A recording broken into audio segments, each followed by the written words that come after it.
So let's do a sort of bird's eye view. So this is that same door, but now you're looking at it from above so that the hinge just becomes like a pivot point. We can also call this pivot. And the question is if all these forces have the same strength, same magnitude force, which of these will be most effective at opening this door? Yeah, basically, hopefully your intuition tells you that you kind of want to be perpendicular to this distance here, and you want to be far away from the hinge. So F1 is right if you're using your sort of intuition. A ladder leans against a wall. What's the sign of the torque of the normal force of the wall on the ladder? So remember, normal force from the floor points up, normal force from the wall points sideways. So I can actually call this NW, and maybe down here is NF, where this is from the wall and this is from the floor. So think about the normal force from the wall. What's the sign of the torque there? Survey says it's negative, or people put, actually it depends where we choose the pivot point to be. So that's what, you can't define torque until after you've defined the rotation axis. Now, if something's actually rotating, then you can often tell, oh well, like a wheel, for example, you look at the axle of the wheel, that is the rotation axis. With these static equilibrium problems, nothing is actually rotating. The ladder is just sitting still. So you can actually define where you want the pivot point to be. Because anywhere you put it, you're going to have zero complete torque about it. So you can choose the pivot wherever you want. Let's choose the pivot point to be at the bottom of the ladder. So which way does this force want to rotate the ladder? And people were saying negative. If the NW was the only force on the ladder, it would cause the ladder to go kind of this way, and that would rotate it this way around the pivot point. So this is a clockwise torque, and then by our convention, clockwise is negative. What about the force of static friction of the floor on the ladder? Again, here's the pivot. Let's choose the pivot point to be at the bottom of the ladder.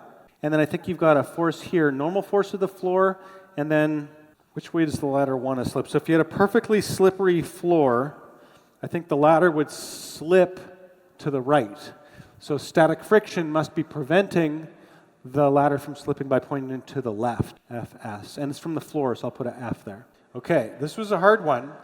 Something I maybe didn't make clear enough is that if the force passes, or the force line even, passes through the pivot point, then you have zero torque. It neither can rotate the object clockwise or counterclockwise. It's just pushing on the pivot. And even if you're far from the pivot, but the force line passes through the pivot point, you still get zero torque. A uniform ladder leans against a wall. Now, the uniform means that the center of mass of the ladder is at the geometric center of the ladder. It's made of aluminum the whole way. If you were to add up every little bit of it and try to find where the center is, it would be right at the geometric center of it. So I can draw it on here. Let's choose the pivot point to be down here at the foot. This is what I'm going to call the center of mass. What is the sign of the torque of the weight of the ladder around our pivot? A lot of people are saying positive. So the weight will be a force which will act, and we'll draw it on an extended force diagram or extended free body diagram as being as if gravity reaches out and pulls on the center of mass. So if the pivot is down here, it's going to pull the ladder down, and that's going to rotate it this way. And that is counterclockwise. So yeah, that's positive. That's good. Here is a man standing on a diving board.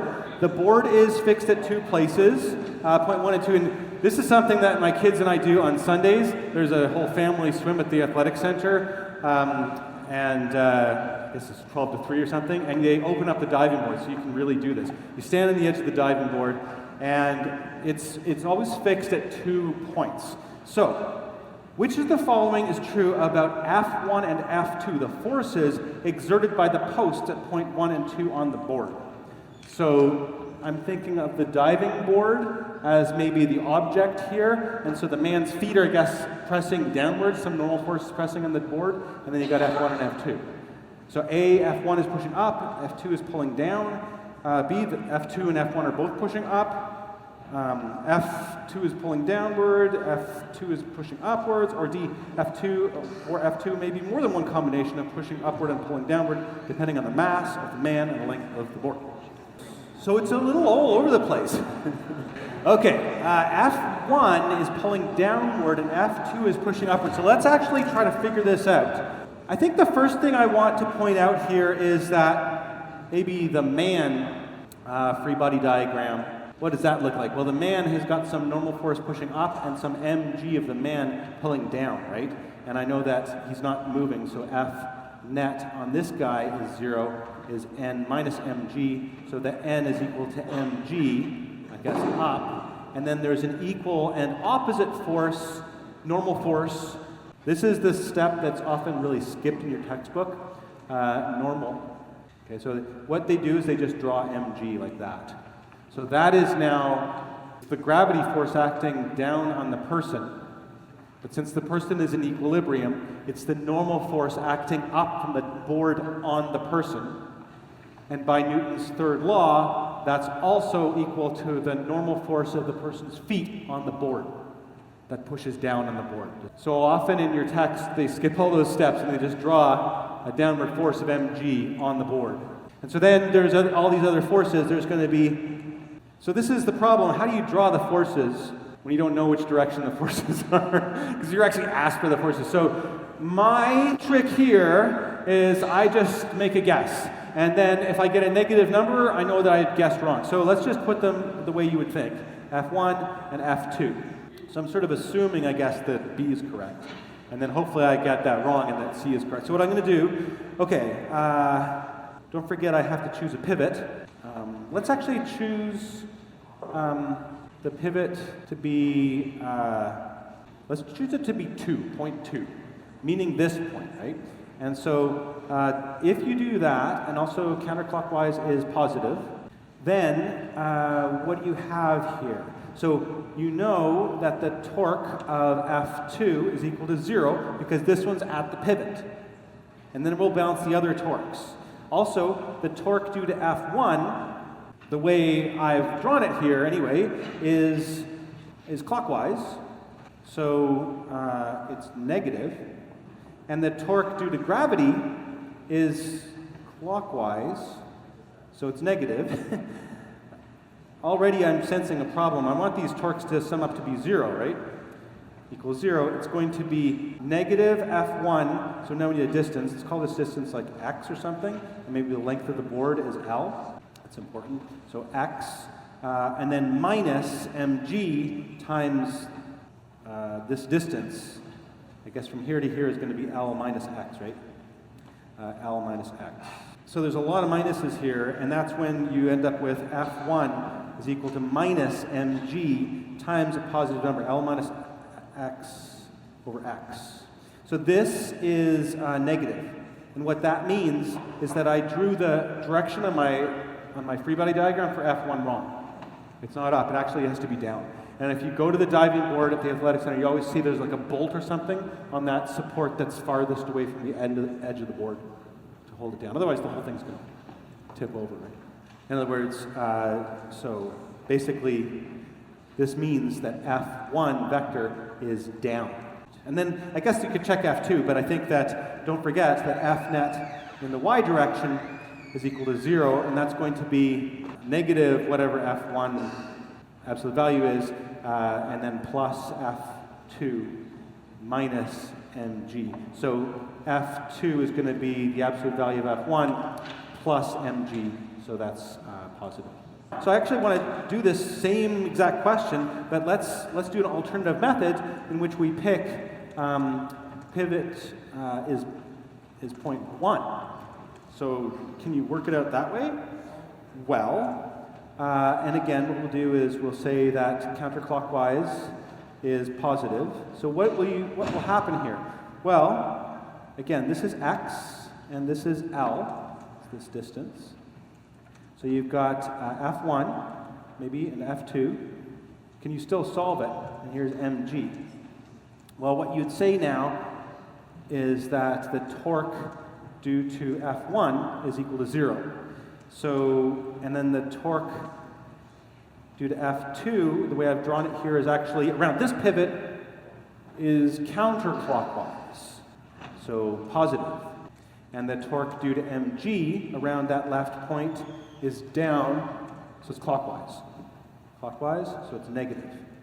So when I set up my equation here, the torque net is equal to 0. It's going to be plus F2 times x minus mg times L.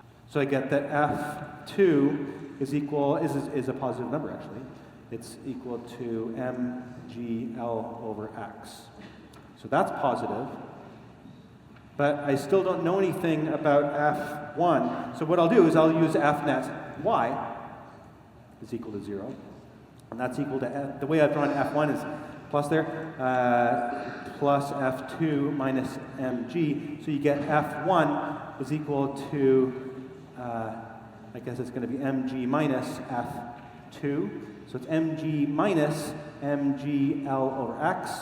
So it's F1 is equal to mg times 1 minus L over x. So the question is, which is bigger, L or x? Well, L is bigger than x, right? It's the length of the board. So you're doing 1 minus something that's bigger than 1, so you get a negative number. So now that means F2 is down. So it still works. You've got 3 trucks, and they're parked on a hill, and they're kind of loaded in a weird way. So you can see, for example, maybe all the boxes are over on the right-hand side, or maybe they're, I don't know, stacked in some way, so that the little X's show the location of the center of mass of each of these 3 trucks. So the question is, which of these trucks is going to tip over? Or D, all 3 of the trucks will tip over, or E, none of them will tip over. Survey is saying A, and I think that's also what I was sort of going for here. You draw a line straight down from the center of mass and just see if it's falling like within the base of the object. So if you draw straight down from A, that's outside the base, so if this is the pivot, the whole thing's going to tip over. If you draw straight down from X here, that's the question. I think it sort of falls within the base. And so if this was the pivot, it would, or if this was the pivot, in either case, the torque due to gravity would keep it from tipping, keep it in stable equilibrium. And same with this one, you draw straight down, it's within the base. So this one is, it's not even in equilibrium, not in equilibrium. We've got a construction worker whose mass is mw, for worker, I guess, sits 2 meters from the end of a steel beam, and the mass of the uniform beam is mb, for m beam. So the center of mass of the beam is halfway along its length there. It's a 6 meter long beam, so there's 3 meters there. And I think he's 2 meters from the far end, not the hinge end. Cable tension is T. You can sort of see it there at a 30-degree angle. The wall exerts so I guess you can think of the wall as exerting a diagonal force, sort of up and to the right. Or you can do what I tend to prefer to do, is to split it into normal and static friction or something, just the 2 components, one perpendicular to the wall and one that's parallel to the wall. F1 would be like a static friction, I guess, or maybe it's glue or a bolt or something like that, but the point is it's parallel to the surface. And normal force is to the right, perpendicular. So the question is, what's n? Little n there. A lot of you were saying, 44 of you, C. The way I was thinking of that is that if you define plus y to be up, and you just want to balance, so in equilibrium, it's not just, static equilibrium is not just about torques, it's also about balancing the actual forces. So in the y direction, we've got F1 minus mbg minus mwg, which I think is actually the normal force of the worker pressing down on the beam, but hopefully, we talked about that a bit last time. And then plus something where T is the hypotenuse, that's the actual tension in this cable, and here's the 30 degrees. So I would say from whatever SOHCAHTOA that sine of 30 is equal to this y component of T divided by T. So the y component is plus T times sine 30 degrees. So you add the T sine 30, and then if you solve for F1, you just add everything. This all equals 0, so F1 equals the positive of all this stuff. MB times G plus MW times G minus T sine 30. Just solve that out. So, and you can, I guess, then pull out the G there, and you end up with this. Yeah, I did just reverse the order. So the second question is, what's the normal force? Remember the first one I was asking you? The normal force of the wall on the beam, which is to the right. And the other question is, what is the tension, given all these other things, right? And for that, you'll need to find the torques. But I think, again, for this one, you can just balance the forces and find this T cos 30. I'll show you how you do that. Just the sum, the net force in the x direction is equal to 0 as well. X, which is just going to be the normal force, 0, 0, 0, and then minus, again, you'll have to kind of think about your triangle here. Here's Tx, or negative Tx or something. It's a negative number, right? Because T is pointing in the negative x direction if plus x is this direction. So minus T will probably be cosine 30 equals 0. So that means that N is equal to T, positive T, cos 30. Let's say we actually know that this distance is 40 centimeters, this perpendicular distance, 40 cm. And we know that this perpendicular distance right here is only 4 cm. 4 centimeters from the pivot point to the output force, and 40 centimeters from the pivot point to the input force. So what would be, and say if you push down with 50 newtons, what would be the output force in this case? Survey says, okay, so that's exactly what I was looking for. The idea is that 40 centimeters divided by 4 centimeters is what gives you that 40 over 4 is 10 times mechanical advantage. Okay, so mechanical advantage here is 10. So how I can work that out is actually by thinking about static equilibrium. So one thing is that, I don't know if you noticed this, but I drew both of these forces on the crowbars being down. So Fn here that I've drawn of the nail is the force of the nail on the crowbar.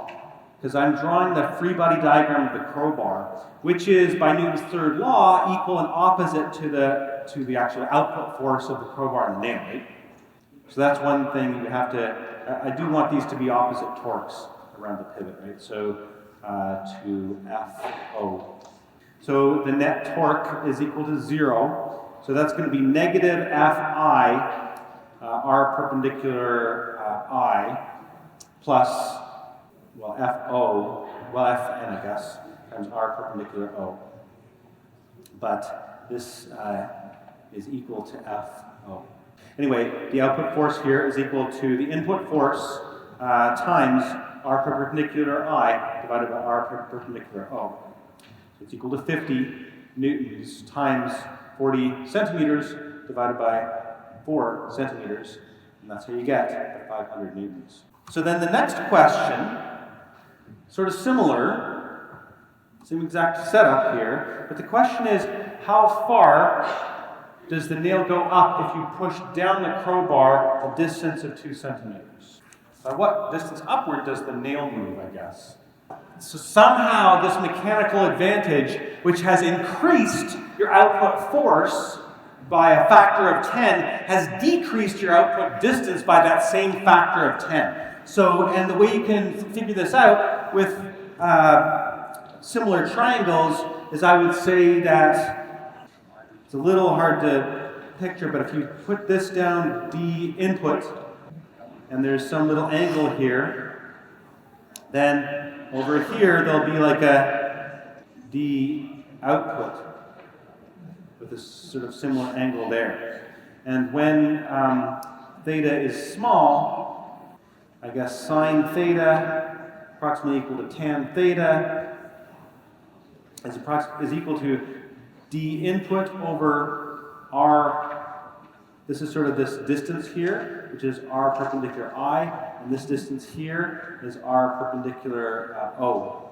And so what this means is that d output is equal to d input, and it's just the opposite, r perpendicular O divided by r perpendicular I.